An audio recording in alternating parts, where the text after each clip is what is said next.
Hey winner, Noya here.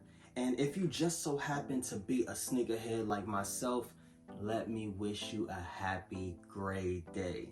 Now, what is gray day? When it comes to New Balances, we always go for the gray. But today we're going to talk about what's my favorite gray day sneaker from New Balance. It could be my 990 V4 since this is my day-to-day, right? Or it can be my 2002 protection packs whenever I want to be out and about.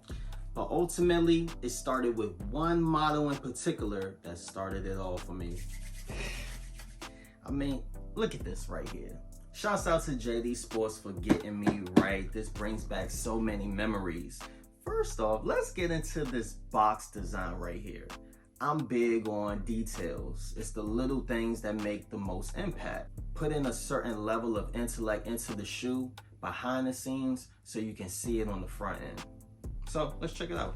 If you're a sneakerhead from the DMV, you probably guessed it.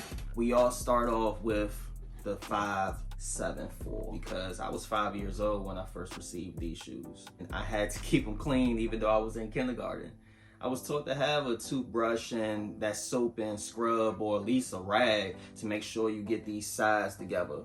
JD Sports, they actually have a vintage version of this, and that's why they had the commemorated gold all around.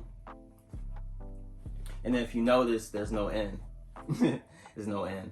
They actually used the general lettering, and then they put the vintage style look and flair on them.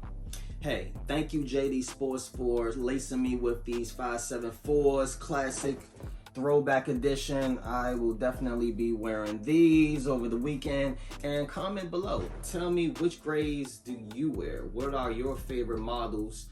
And what is your go-to on the day-to-day basis? And tap in with us. You know what it is, y'all. JD Sports.